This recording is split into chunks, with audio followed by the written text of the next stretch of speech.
Imagine stepping into a room buzzing with people, each one silently battling to prove how smart, important, or worthy they are. Every conversation feels like a contest. Big words fly around, achievements are paraded, and everyone is subtly jostling for their place at the top. But then something curious catches your eye. One person seems completely untouched by this invisible competition. They don't rush to impress, they don't try to prove anything. In fact, they even allow others to think they're not very bright. At first, it feels puzzling. Why would anyone choose to seem foolish in a world that prizes intelligence, confidence, and power? Why would someone willingly hide their sharpness from others? Yet if you look deeper, history shows that some of the wisest souls have done exactly this. They uncovered a hidden truth about human nature, something most people never notice. Today we're diving into this mystery. Why appearing to be the fool can actually be one of the smartest ways to move through society, protect yourself, and even outmaneuver those around you. Stick with me because by the end of this journey, you'll understand why Schopenhauer, one of history's greatest philosophers, believed that the truly wise often avoid looking wise. You'll learn how this quiet strategy shields you from pointless battles, sharpens your understanding of people, and grants you a surprising kind of power. And most importantly, a final insight. Schopenhauer wasn't one to romanticize life. He tore away the comforting illusions people cling to and showed the raw, unsettling truth about human nature, our vanity, our deep insecurities, and our endless need to outdo one another. To him, much of society was little more than a grand play where everyone acts out parts, striving to impress, manipulate, and outsmart the rest. And in this endless game, those who try too hard to look smart, powerful, or important end up painting a target on their backs. Think about it. When someone bursts into a room loudly asserting their greatness, what happens? People immediately bristle. They start watching closely, hunting for cracks, flaws, any small mistake. The one who craves admiration too eagerly often invites resentment instead. But the one who plays the fool, they quietly disarm everyone around them. People overlook them, dismiss them, never seeing them as competition. And in being invisible, they find a hidden kind of strength. Schopenhauer believed that hiding your true intelligence isn't just clever, it's a rare and precious gift. In a world swirling with lies and pretense, the truly wise don't shout their wisdom from rooftops. They stay silent, watchful. They let others speak, reveal themselves, show their flaws, while they quietly gather insights, unnoticed and untouched. Think about the greats who mastered this game. Socrates, for one. He would always claim to know nothing, that even though he understood so much, by acting ignorant, he got others talking, exposing their shallow assumptions and hidden contradictions. His quiet questions led them to deeper truths, all without him ever acting superior. Or take Sun Tzu, the legendary strategist. He taught that deception was the core of winning battles. Show weakness when you are strong, and strength when you are weak. Hide your true capabilities, and you'll always have the upper hand. The same rule holds in everyday life. When you let people underestimate you, you keep the advantage tucked safely in your pocket. But why does this strategy work so brilliantly? It's simple. Human nature. Most people are desperate for validation. They crave the spotlight, the applause. So when someone steps quietly out of the race, refusing to fight for attention, it throws others off. They lower their defenses. They stop seeing that person as a rival, and that's when doors begin to open. Picture an office where two co-workers are both gunning for a big promotion. One is constantly talking up their accomplishments, making sure the boss and everyone else notices them. The other just keeps their head down, working diligently, never bragging, never showing off. Now, who's the real threat? The loud one. Might grab attention, but they also stir jealousy, criticism, and suspicion. Meanwhile, the quiet one is forgotten until the right moment arrives. Then, when no one expects it, they step forward, and it looks like success came to them naturally, almost magically. This isn't about being sneaky or malicious. It's about true wisdom, knowing when to shine and when to stay hidden. It's about patience, careful watching and striking only when the time is perfect. But there's something even deeper here, something that reaches far beyond strategy alone. Strategy. There's something quietly freeing about no longer feeling the need to prove yourself, When you stop worrying about how others see you, you step off the exhausting treadmill of seeking approval. You find a calm inside you. You let go of the pointless pressure to compete in endless games of ego. Think back to times in your life when you had to prove yourself. Maybe in a heated debate where you wanted to sound brilliant. Maybe at a party where you tried hard to look confident. Maybe at work where you pushed yourself endlessly just to be noticed. Now, ask yourself, how much of that effort really mattered? How much of it brought you true, lasting joy? Schopenhauer would say not much. He believed that a big part of human suffering comes from our addiction to others' opinions. The more you chase their approval, the more you become a prisoner to their judgment. But the moment you stop needing it, that's when real freedom begins, and this leads us to a deeper truth. One we'll explore even more in the next part. Because playing the fool isn't just about cleverness or social tactics. It's about something much bigger. It's about learning to master not just the world around you, but your own inner world too. There's a strange paradox inside human nature, and most people never notice it. The ones who try the hardest to look smart often show their deep insecurities. Those desperate for recognition usually end up pushing it away. But those who are comfortable being overlooked, those who don't need to constantly prove their value, they quietly hold the real power. Because true intelligence doesn't need to be shouted. True strength doesn't need to be paraded. And true confidence, it doesn't beg for applause. Schopenhauer understood this better than most. He saw that human interaction is mostly a dance of egos, people arguing, competing, not really to find truth, but just to prove they are right. Yet, in the larger picture, winning an argument often means nothing. What really matters is understanding. Understanding yourself, understanding others, understanding how the world moves. Picture a conversation between two people. One is desperate to prove how smart they are.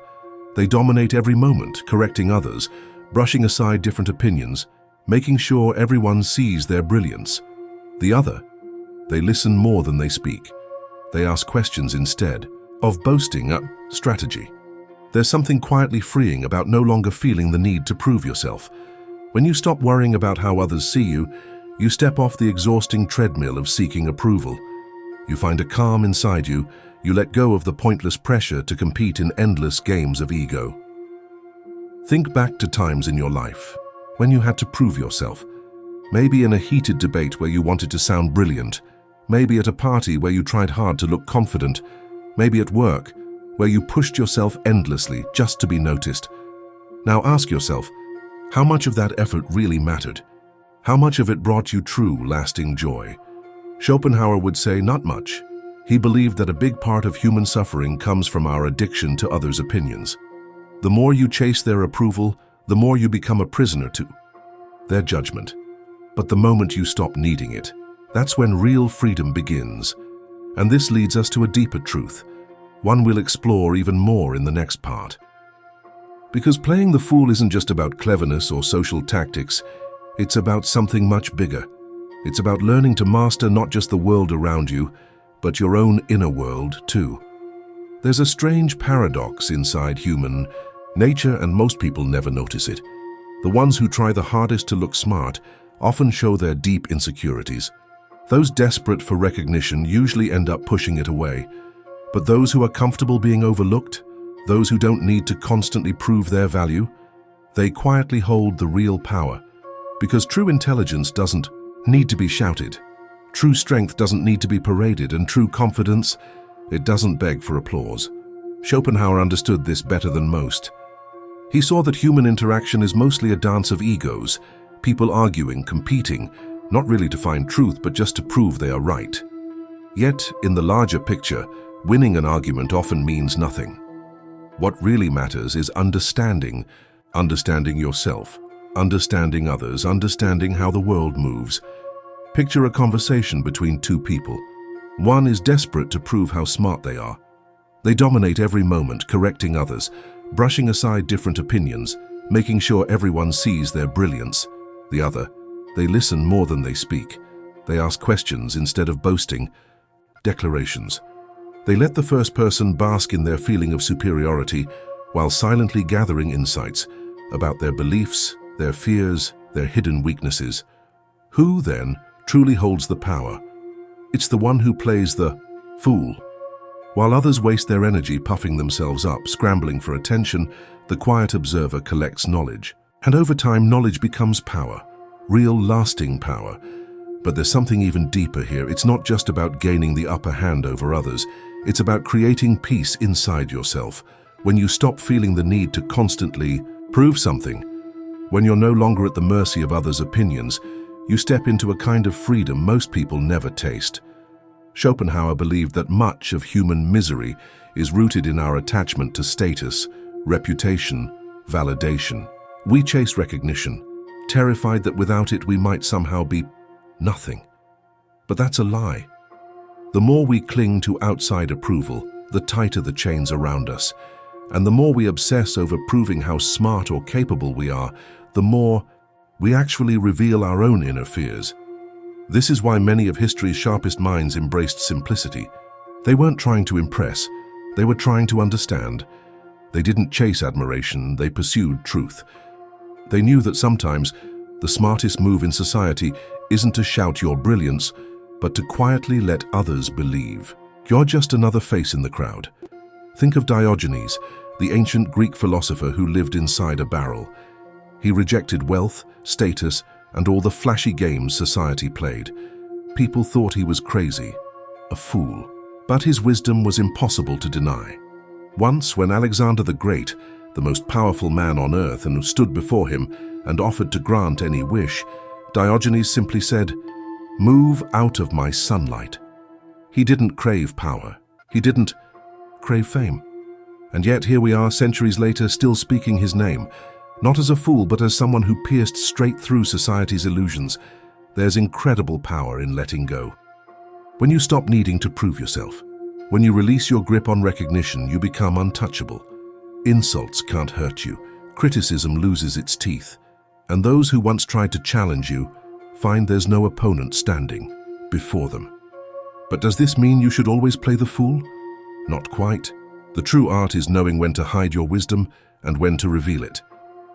That's where real mastery begins. There will be times when you must step forward to lead, to teach, to defend what matters. But far more often, the most powerful strategy is patience, observation, and restraint. Sun Tzu, the ancient military strategist, wrote that all warfare is built on deception. The greatest victories are not achieved through brute force but through careful planning. And in the battlefield of social interactions, this same principle holds. Sometimes the best way to gain power is to make others believe you have none. Now, some might argue that playing the fool is dishonest, a form of manipulation. But the truth is, every interaction in life is filled with a bit of strategy. People wear masks. They present versions of themselves they think will be accepted. Playing the fool isn't about lying or tricking people. It's about understanding the game others are already playing and choosing not to participate in it the same way. It's about freeing yourself from the constant need to prove your worth. Think about the people in your life. Who's always seeking validation? Who needs to be the smartest one in the room? And then think about the quiet ones, the ones who observe, who don't need to impress. Who do you trust more? Who do you respect more? The loudest voice isn't always the strongest. The one boasting about their intelligence isn't necessarily the smartest, and the one who seems foolish. They're often the one who sees the world most clearly. And this brings us to the next big revelation, one that could completely change how you view success, influence, and true freedom. Because playing the fool isn't just a trick to deal with others. It's a pathway to something much greater, something beyond power, intelligence, or social games. It's a key to a deeper kind of wisdom, a wisdom few ever truly grasp. There's a hidden advantage to playing the fool that goes far beyond social strategy. It's not just about navigating human interactions or gaining an edge over others. It's about something far deeper, something at the very core of personal freedom. Schopenhauer believed that true wisdom isn't about stacking knowledge to look smart. It's about understanding reality as it is and freeing yourself from the illusions that hold most people captive. One of the greatest illusions, the belief that we must constantly prove our intelligence, our worth, our superiority to be respected. But what if the opposite is true? What if real power doesn't come from proving yourself, but from truly knowing yourself? Sting. Criticism can't touch you, and those who once tried to challenge you find themselves in an empty battle. When you embrace the role of the fool, something amazing happens. You start seeing the world more clearly. You stop engaging in needless ego battles. You no longer feel the pressure to correct others just to prove you're right. Instead, you become a silent observer in a noisy world. And in that silence, you gain an extraordinary kind of understanding. Look at how most people live. They're trapped in competition, constantly vying for recognition, status, validation. They exhaust themselves trying to convince others of their intelligence, their worth, their superiority. But in doing so, they reveal the deepest insecurity of all, the fear of being forgotten, the fear of being insignificant. But what if you could rise above all that? What if you could exist in this world without letting others' opinions control you? What if you could interact with people without constantly feeling the need to prove your value? This is where playing the fool becomes more than just a clever strategy. It becomes a path to mastering yourself. Yes, it can give you an advantage over others, but more importantly, it gives you freedom over your own mind and actions. When you no longer care about appearing intelligent, you release yourself from one of the heaviest burdens of human existence, the need for validation. This doesn't mean you stop learning, growing, or achieving. It doesn't mean you become indifferent to truth or wisdom.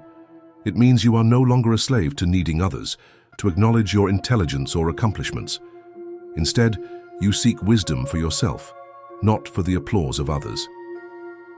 Think of the true greats, the ones who mastered wisdom. They weren't out there in the marketplace screaming, "Look at me, look how great I am." They were the quiet ones, the listeners, the observers. They didn't need to prove their brilliance because it was self-evident. Lao Tzu, the ancient Chinese philosopher, put this perfectly when he said, "He who knows does not speak. He who speaks does not know." This is the paradox of wisdom. Those with the deepest understanding don't announce it. Those who are truly strong don't feel the need to prove it. And those who are truly free don't ask for permission to be who they are. So how does this apply to your life? How can you use this wisdom to escape unnecessary struggles and find a deeper, lasting peace? The answer lies in detachment. When you stop trying to control how others see you, when you stop trying to be the smartest or the most capable, you become untouchable, worthy. But what if none of that mattered? What if true freedom came not from gaining approval, but from letting go of the need for it altogether? This is the power of transcending ego. When you stop reacting to criticism, when praise no longer fuels you, you become immune to the expectations of others. You step outside the endless cycle of validation and competition. You no longer live at the mercy of society's judgments. And when you master this, something extraordinary happens. You gain true freedom, a freedom that most people will never experience. Think about the conflicts in your life, the arguments, the misunderstandings, the moments where you felt frustrated or disrespected. How many of them were driven by the need to be right? How many were fueled by the desire to be seen, to be acknowledged, to prove your worth? What if you could let go of all of that? There's a Zen story that perfectly illustrates this. A Zen master was insulted by a man in a crowd. The man shouted, trying to provoke a reaction, but the Zen master simply smiled and said, "If someone offers you a gift and you don't accept it, to whom does it belong?" The man, confused, replied, "It still belongs to the one who offered it." The Zen master nodded and said, "Then I do not accept your insult." This is the essence of true wisdom, not reacting, not engaging in unnecessary battles, not letting your ego dictate your actions. And this is the deeper meaning behind playing the fool. It's not about deception, it's about transcending the game of social approval. But there's one more profound truth to uncover. One last piece of the puzzle that ties it all together. It's the secret that not only allows you to navigate society with ease, but also opens up a deeper level of existence. The secret is this. The wisest people in history did not just play the fool in society, they embraced the fool within themselves. What does that mean? It means they let go of the illusion of control. They freed themselves, not just from the opinions of others, but from the rigid structures of the mind itself. They understood that much of what we take seriously in life, status, reputation, pride, is just a grand performance. And when you see life for what it is, a performance, you can step outside of it. You can stop playing the game and begin to truly live. Schopenhauer believed that suffering comes from attachment, the endless need to control the world around us, to be admired, to be seen as intelligent, important, and worthy. But what if we could release ourselves from that need? What if, in doing so, we found true peace and freedom? You will discover a form of wisdom and freedom that cannot be grasped through conventional means. You will free yourself from the shackles of social expectation and ego-driven competition. In embracing the Fool, you may find that the greatest victories are those won quietly, without fanfare, without recognition, but with an inner peace and strength that no one can take from you. The real power lies in the ability to move through life without needing to prove yourself to others. It's in the moments when you choose silence over conflict, understanding over argument, patience over ego. This is the path to true mastery, not of others, but of yourself. So as you move forward in your life, ask yourself, what would happen if I let go of the need to impress? What would life look like if I no longer felt the pressure to be right, to be seen as smart, or to be recognized for my achievements? In letting go, you may discover a deeper clarity and a freedom that cannot be measured by the standards of the world. This is the wisdom of the Fool, to be free from the need for approval, to see the world with clarity, and to move through life with a quiet, unshakable strength. It's a wisdom that goes beyond intelligence, beyond power, beyond recognition. It's the wisdom of those who understand that life is not about proving yourself, but about experiencing it fully and authentically. And so, the final question is, not whether you can embrace the Fool, but whether you are ready to release the chains of ego and embrace a wisdom that the world will never fully understand, the wisdom of the Fool. You are then, and you will discover a freedom that few will ever know. And that, more than intelligence, more than recognition, more than power, is the greatest achievement of all. Have you ever felt pressured to fit in? Drop a comment below. I'd love to hear your thoughts. And if you know someone who needs to hear Schopenhauer's wisdom, share this video with them. Thanks for watching.